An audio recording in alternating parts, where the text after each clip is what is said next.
복음과 결혼, 폴 워셔. 저는 오늘 결혼에 대해 이야기를 하고 싶습니다. 복음 다음으로 결혼은 제가 가장 열정을 가지고 있는 주제입니다. 왜냐하면 제게서 가장 부족한 부분이기 때문입니다. 저는 청년들에게 항상 말합니다. 제가 페루에서 처음 몇 년 동안 독신 선교사로 사역을 할 때 저는 정말 영적인 사람으로 스스로 생각했습니다. 그리고 저는 결혼을 하게 되었습니다. 결혼하고 난 후에 저는 제가 얼마나 그리스도를 닮은 삶을 살고 있지 않았는지를 깨닫기 시작했습니다. 여러분도 알다시피 저는 여러 사람에게 여러 모습으로 비칠 수 있습니다. 하지만 그리스도께서 우리의 삶에서 실제로 일하시고 계신다는 증거는 우리의 결혼 생활에서 가장 잘 나타납니다. 우리는 우리처럼 의롭다 칭함을 받고 부분적으로 성화되고 아직 영화되지 못한 한 사람과 깊은 관계를 맺게 된 것입니다.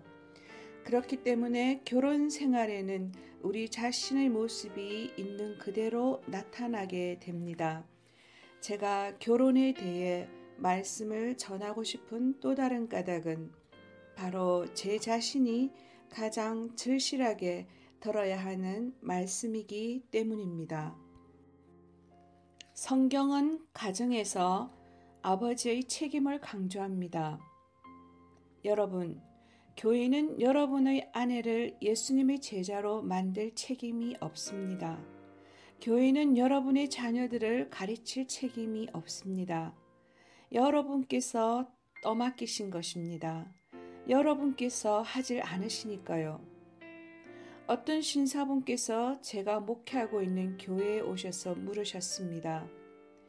이 교회에서는 제 자녀들에게 무엇을 해줄 수 있습니까? 제가 말했습니다. 당신의 자녀들에게 해줄 수 있는 것은 아무것도 없습니다. 대신 당신의 자녀들에게 경건한 아버지를 만들어 드리겠습니다.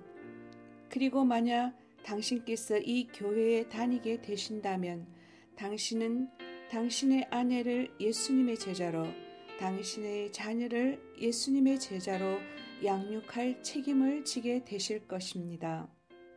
얼마나 많은 물질이, 얼마나 많은 시간이 경건한 아버지들을 가르쳐서 자신들의 아이들을 예수님의 제자로 양육하는 데 도움을 주는 학회나 책자에 쓰입니까? 거의 없습니다. 하지만 그것이 바로 성경의 특히 예배소서 6장의 직접적인 명령입니다. 하나님께는 차선책이 없습니다. 그리고 그분은 어떠한 사람도 맡은 바 책임을 저버리도록 용납하시는 분이 아닙니다. 교회는 성경을 강해함으로 아이들을 가르치는 역할을 합니다.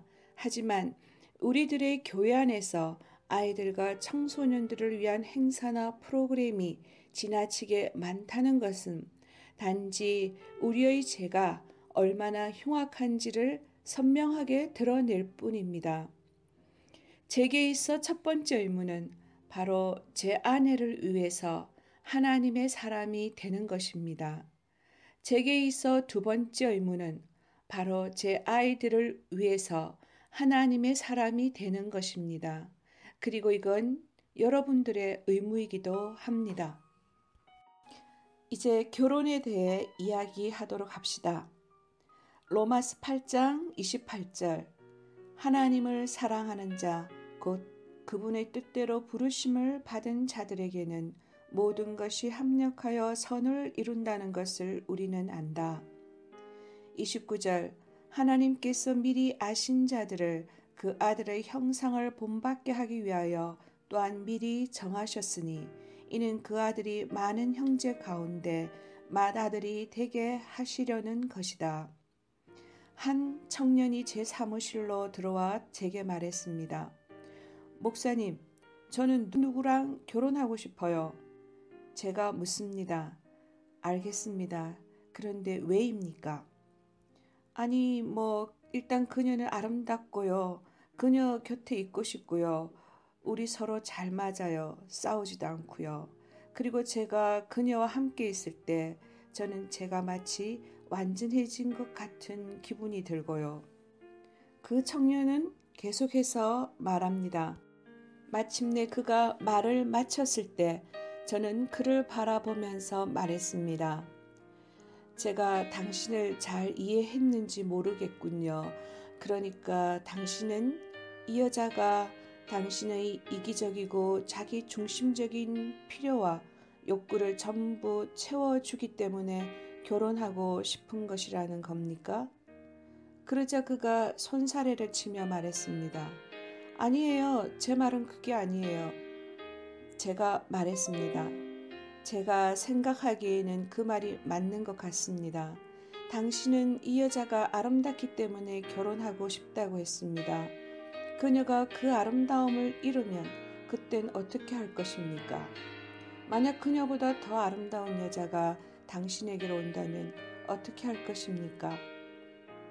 당신은 이 여자가 당신과 잘 맞기 때문에 결혼하고 싶다고 했습니다. 만약 결혼하고 난 후에 그녀가 당신이 생각했던 만큼 당신과 잘 맞는 사람이 아니라는 사실을 발견하게 되면 그땐 어떻게 할 것입니까? 그녀보다 당신과 더 잘 맞는 여자가 나타나면요. 당신은 이 여자와 함께 있으면 시간이 가는 줄도 모르고 몇 시간 동안이나 대화할 수 있기 때문에 결혼하고 싶다고 했습니다. 하지만 만약 더 이상 그렇게 대화할 수 없는 날이 온다면 그땐 어떻게 할 것입니까? 그리고 만약 당신이 당신의 배우자보다 사무실의 여비서와 더 말이 잘 통하게 된다면 그땐 어떻게 할 것입니까? 우리는 왜 결혼을 할까요?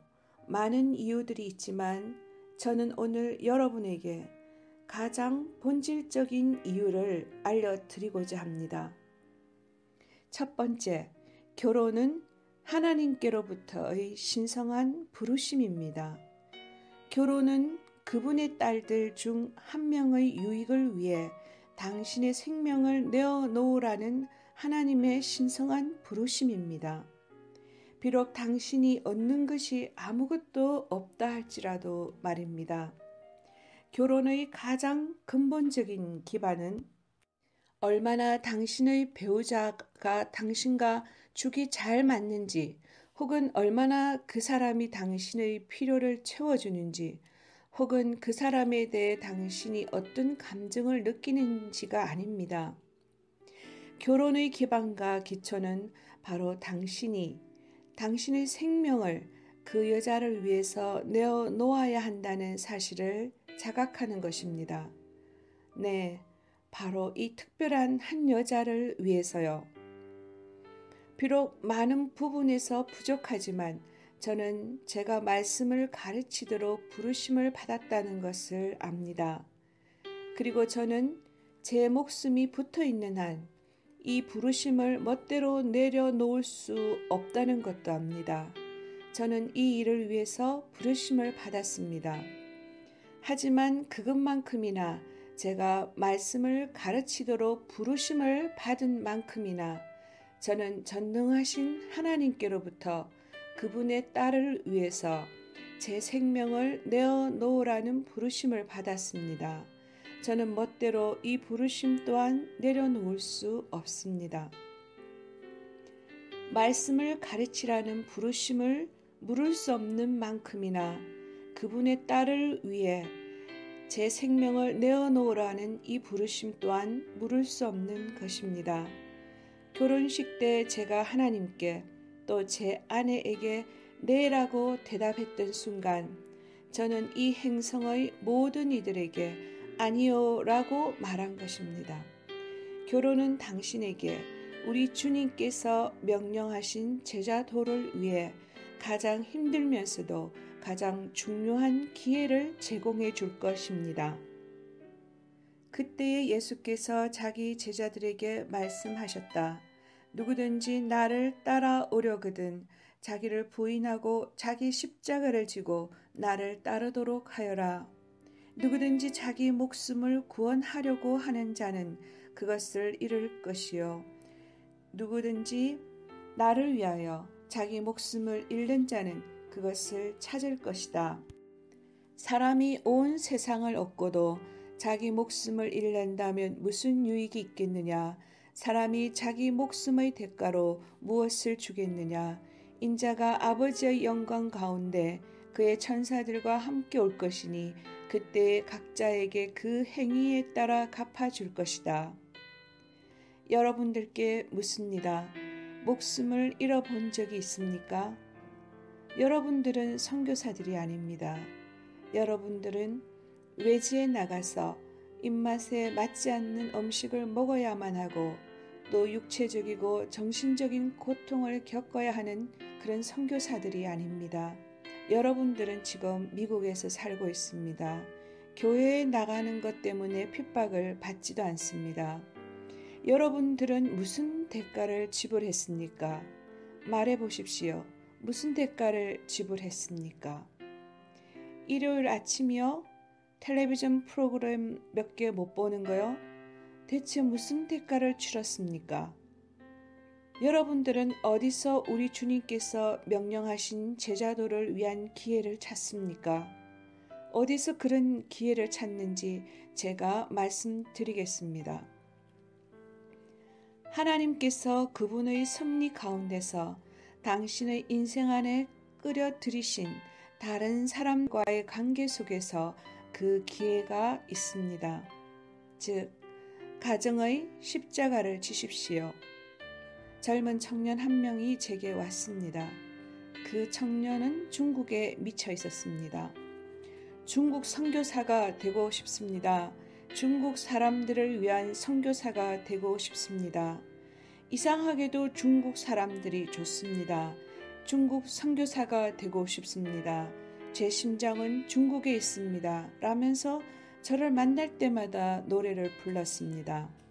어느 날 더 이상 참을 수가 없어서 제가 그에게 말했습니다. 당신은 왜 당신이 중국인들을 사랑하는지 아십니까? 그가 물었습니다. 왜입니까? 왜냐하면 당신이 아는 중국인이 한 명도 없기 때문입니다. 무슨 뜻입니까? 저는 많은 중국인들과 친분이 있습니다. 좋은 사람들입니다. 하지만 지구 반대편에 있는 얼굴도 모르는 사람을 사랑하는 건 아주 쉬운 일입니다. 당신이 가지고 있는 중국인들을 향한 사랑은 낭만에 불과합니다. 중국에 가서 6개월 동안 있은 후에 신선함이 사라지고 나서 아직도 그들을 사랑하는지 제게 말해 주십시오. 당신이 당신 나라 사람들에 대해 싫어하는 부분들을 중국 사람들에게도 똑같이 발견하게 될 것입니다. 어차피 결국은 다 똑같은 사람들이니까요. 여러분도 아시다시피 그리스도를 따르기 위해 여러분들은 목숨을 잃어본 적이 없습니다. 그분을 따르기 위해서 재산을 잃거나 극심한 희생을 겪어본 적도 없습니다. 하지만 지금 당장 여러분께 그럴 수 있는 기회를 드리겠습니다. 그 기회의 다른 이름은 바로 결혼입니다. 사실 선교지에서 생판 모르는 사람들을 위해 목숨을 잃는 것이 여러분과 가장 가까운 사람들을 위해 목숨을 잃는 것보다 더 쉽습니다. 누군지는 모르겠지만 몇 년 전에 어떤 분으로부터 이런 말을 들은 적이 있습니다. 그리스도인들은 종으로 부름받고 싶다고 말하지만 정작 종으로 취급받는 것을 싫어한다. 결혼은 당신이 정말로 종이 될 수 있는 기회를 줄 것입니다. 예수께서 그들에게 말씀하셨다. 이방인들의 왕들은 그들을 지배하고 그들에게 권위를 행사하는 자들을 은인이라고 불린다. 그러나 너희는 그렇지 않으니 너희 가운데 큰 자는 어린 자처럼 되도록 하고 다스리는 자는 섬기는 자처럼 되도록 하여라. 이 말씀은 성경에서 말하는 남자의 지도권에 대한 개념에 빛을 비춰줍니다. 이것은 마치 온 가족이 당신만을 위해서만 존재하는 것이라도 되는 것처럼 한 가정의 은인이 될 기회가 아닙니다. 가장은 섬기는 자입니다. 가장은 자신만을 위해 살아가는 존재가 아닙니다. 가장은 아내와 자녀들의 유익을 위해 그들을 인도하며 그들을 위해 살아가는 사람입니다. 여러분들에게 이런 기회가 매일같이 주어집니다. 여러분들 중 몇몇 분들은 제가 만약 작년에 그리스도님을 위해서 목숨을 잃은 적이 있습니까? 라고 물어보면 꿀먹은 벙어리처럼 앉아 계실 것입니다. 하지만 만약 여러분들께서 결혼을 이러한 시각으로 보신다면 하나님의 영광을 위해 다른 사람을 섬길 수 있는 기회가 얼마나 많은지를 깨닫게 될 것입니다. 어떤 낭만적이고 추상적인 그런 섬김이 아니라 그의 24시간 동안 당신과 함께 생활하는 진짜 사람들을 향한 진짜 섬김 말입니다. 이것이 바로 우리에게 주어진 기회입니다. 그리스도님을 따를 수 있는 기회, 그리스도님을 따를 수 있는 기회 말입니다. 예수님께서 요한복음 12장 24절에서 25절까지 말씀하시기를 내가 진정으로 너희에게 말하니 밀알 하나가 땅에서 떨어져 죽지 않으면 한 알 그대로 있고 죽으면 열매를 맺는다. 많은 남자들이 10년, 15년의 결혼 생활 뒤에 만족감을 잃어버립니다. 중년의 위기라고도 하죠. 그들은 어떻게 하면 스스로의 인생을 더 만족스럽게 할 수 있을까 고민하고 또 고민합니다. 제가 답을 말씀드리겠습니다. 당신이 공허함을 느끼는 이유는 바로 당신이 땅에 떨어져 죽지 않고 그대로 있기 때문입니다. 많은 남자들이 말합니다. 저는 45살입니다. 그런데 이게 인생의 전부입니까? 정말 이게 다입니까? 뭔가 다른 것을 찾아봐야 하지 않을까요? 아니, 벌써 제 인생의 반이 다 가버렸단 말입니다. 제가 말씀드리겠습니다. 당신의 인생의 모든 공허함은 당신이 스스로에 대하여 죽지 않았기 때문에 일어나는 결과입니다. 들어보십시오. 예수님께서는 우리에게 어떤 병적인 교리를 가르치고 계신 게 아닙니다. 그분의 지혜와 그분의 사람들을 향한 사랑 가운데서 예수님께서는 우리에게 기쁨을 누릴 수 있는 길을 가르치고 계신 것입니다. 갑자기 모든 게 짜증나고 답답해서 에이씨, 잠깐 동안이라도 나만을 위해서 뭔가를 해야겠어. 나는 열심히 일했고 피곤하니까. 라고 생각해서 한 일들 중에 여러분들에게 참된 기쁨을 안겨준 일이 있긴 하던가요? 언제 그런 적이 있습니까? 예를 들어서 여러분들이 어떤 장난감을 사기 위해 돈을 모았다고 합시다. 물론 그 돈은 가족들을 위해서라든가 더 보람차게 쓰일 수도 있겠죠. 하지만 여러분들은 열심히 일한 당신 질러라 라고 생각하면서 당신의 취미를 위해서 아니면 어떤 장난감을 사는데 돈을 다 써버렸습니다. 근데 그거 아십니까? 그렇게 해서 산 장난감 얼마 안 가서 실증이 납니다.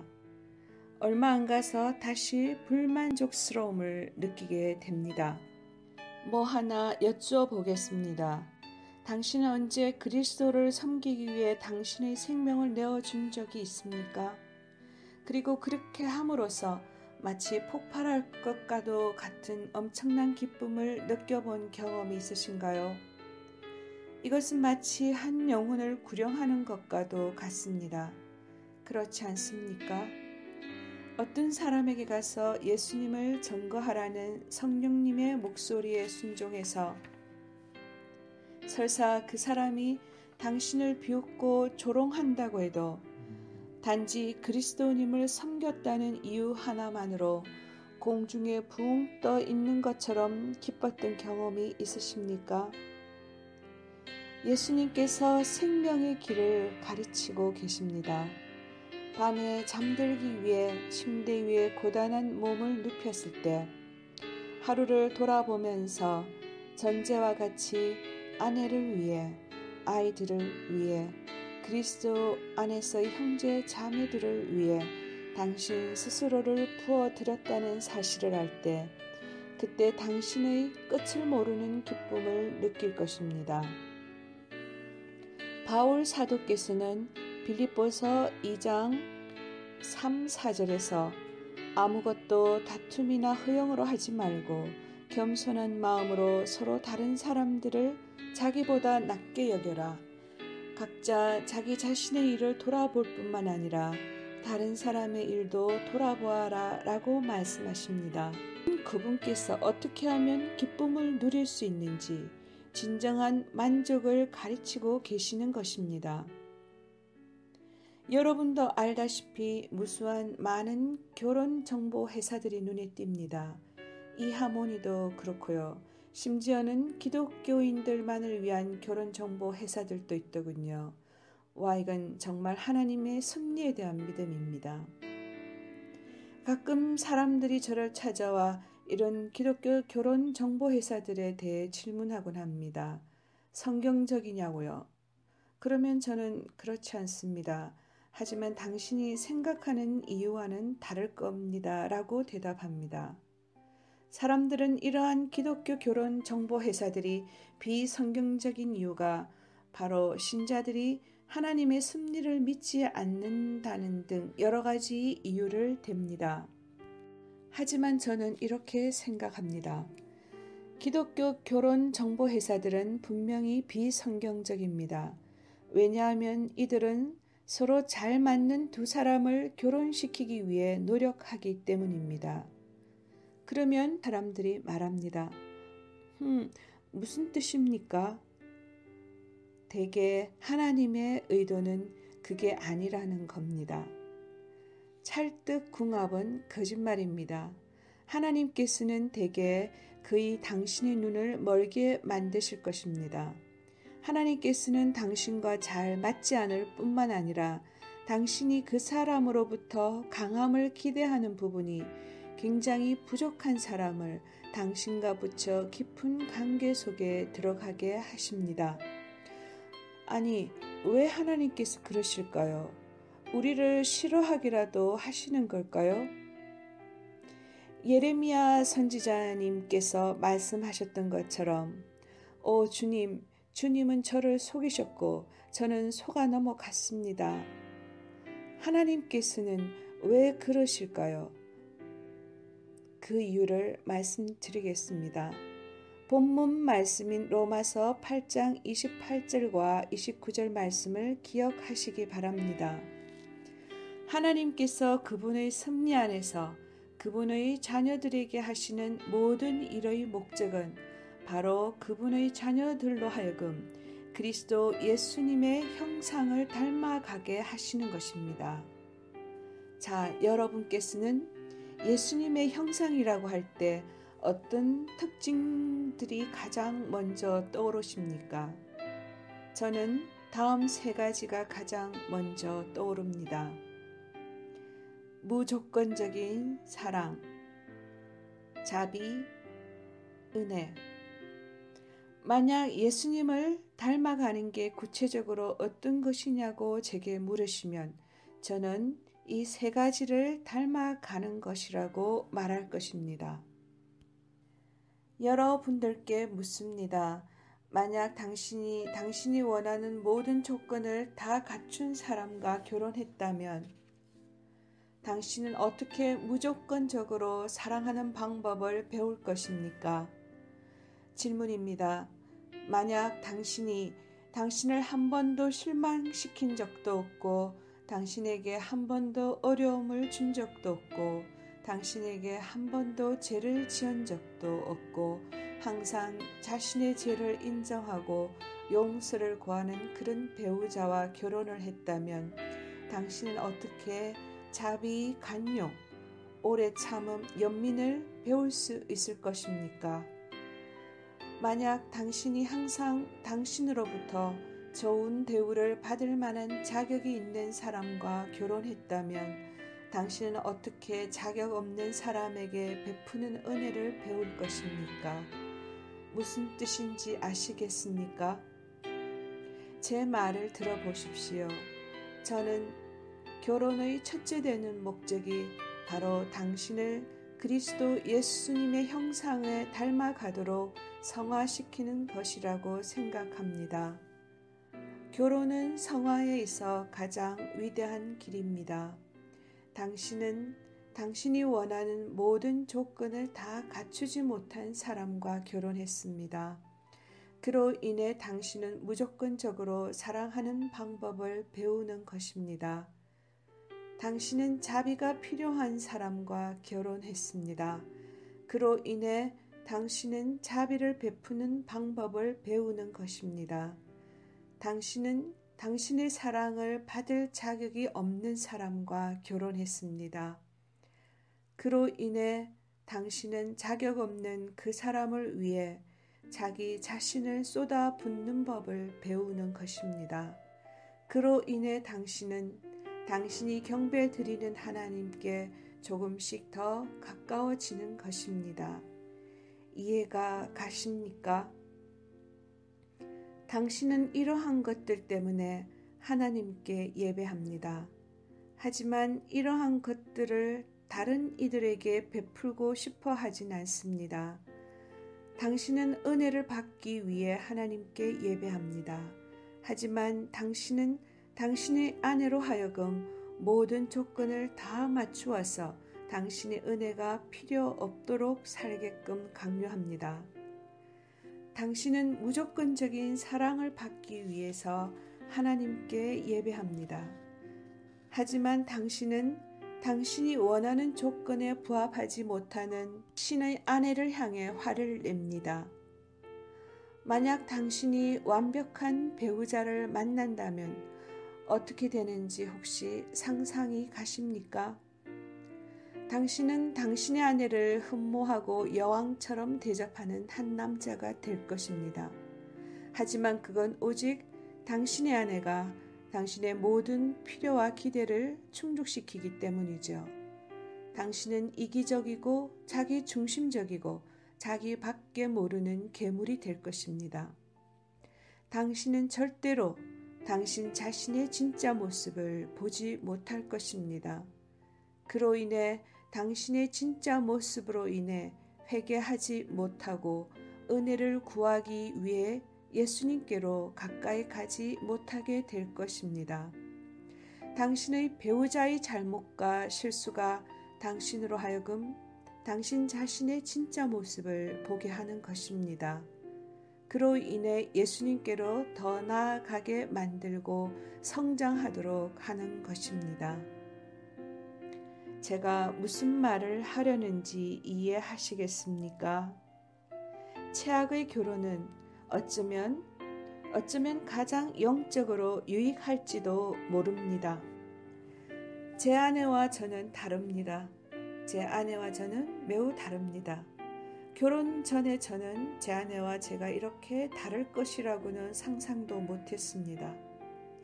결혼하고 보니 우리는 서로 잘 맞지 않았습니다.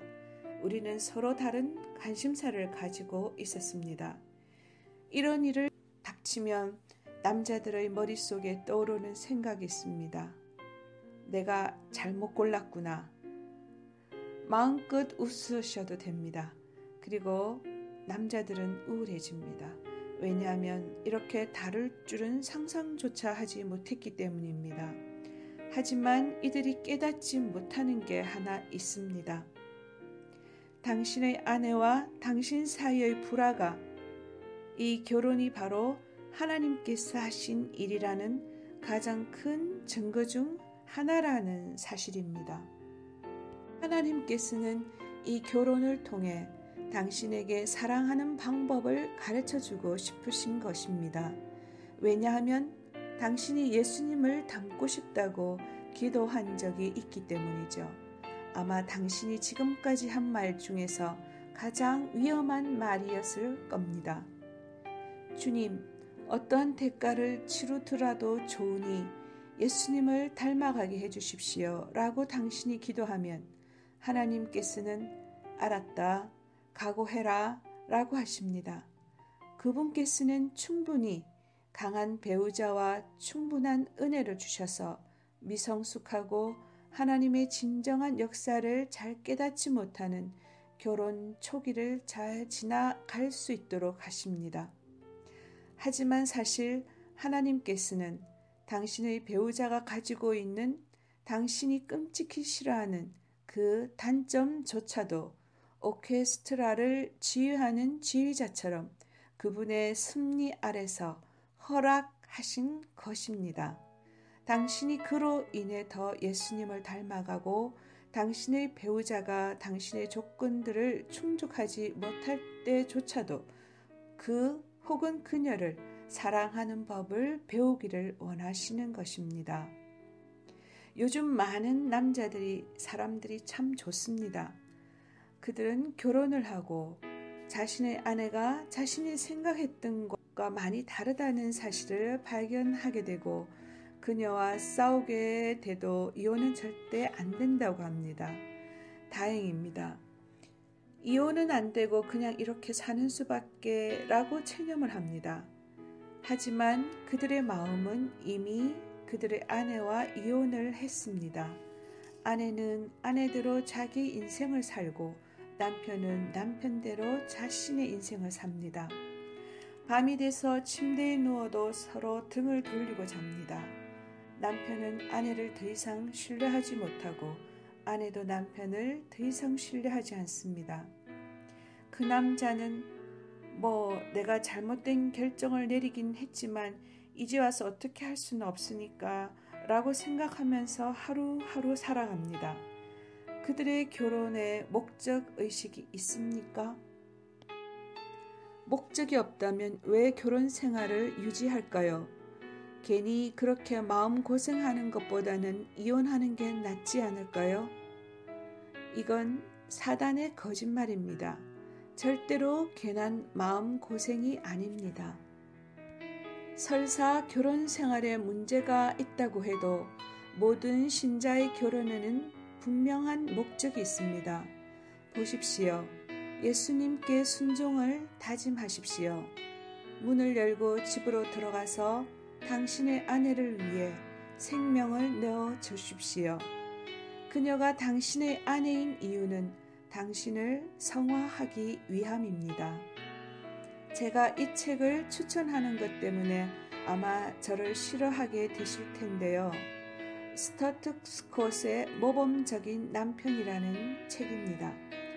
이 책에서 스콧이 말하기를 결혼 생활의 모든 문제는 바로 당신이 예수님을 닮지 않기 때문에 발생한다라고 말합니다. 저는 선교지에서 기적들도 보았습니다. 저는 선교지에서 하나님께서 위대한 사역을 하시는 것 또한 보았습니다. 제가 선교지에서 경험한 하나님에 대하여 이야기하기 시작하면 여러분들은 선교 열정으로 불타오르실 것입니다. 하지만 그 어떤 것보다 더 위대하고 엄청난 일이 일어났습니다. 하나님께서 그분의 능력과 지혜를 제게 보여주신 일이 일어났습니다. 제가 제 아내를 만난 일입니다. 하나님께서는 제 인생의 많은 부분들이 여전히 변화되어야 한다는 것을 아셨습니다.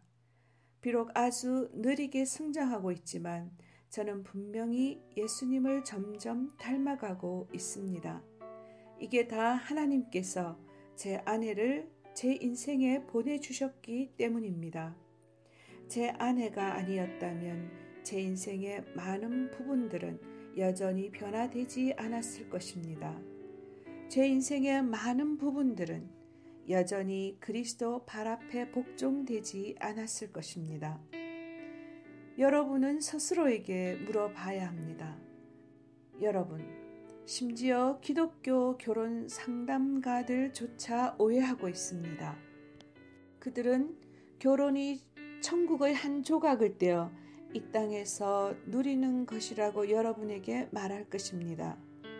결혼은 분명히 기쁨과 축복이지만 저는 여러분이 그게 결혼의 목적이 아니라는 것을 알기를 원합니다. 결혼의 목적은 바로 이 여자를 통해서 당신이 더 예수님을 닮아가는 것입니다. 그녀의 부족함을 통해서 예수님을 더 닮아가는 것입니다. 그리고 만약 여러분의 아내들이 여러분 대신에 이 자리에 앉아 있었다면 저는 여러분의 아내들에게 똑같은 말을 했을 것입니다. 들어보십시오. 새 언약에 쓰는 말입니다. 새 언약에서 사랑은 전부입니다. 전부입니다. 하나님, 저의 주님을 마음을 다하여 사랑하고 제 이웃, 그 중에서도 저와 가장 가까운 이웃인 제 아내를 제 몸과 같이 사랑하는 것. 저는 앞으로 50년 동안은 이 부분에서 노력할 것입니다. 저는 저는 믿습니다. 만약 한 사람이 성경에서도 말하지요. 만약 한 사람이 그의 혀를 통제할 수 있다면 그 사람은 완벽한 사람이라고요. 만약 한 사람이 그와 가장 친밀한 관계에서 예수님을 닮아간다면 그는 모든 관계에서 예수님을 닮아가는 것과 같습니다. 이렇게 강단에 서서 예수님을 닮은 척 하는 건 쉽습니다. 아니 얼마나 쉬운지 구역질이 날 정도입니다. 하지만 저를 가장 잘 아는 그녀와 함께 있을 때 예수님을 닮아간다는 것은 또 다른 문제입니다.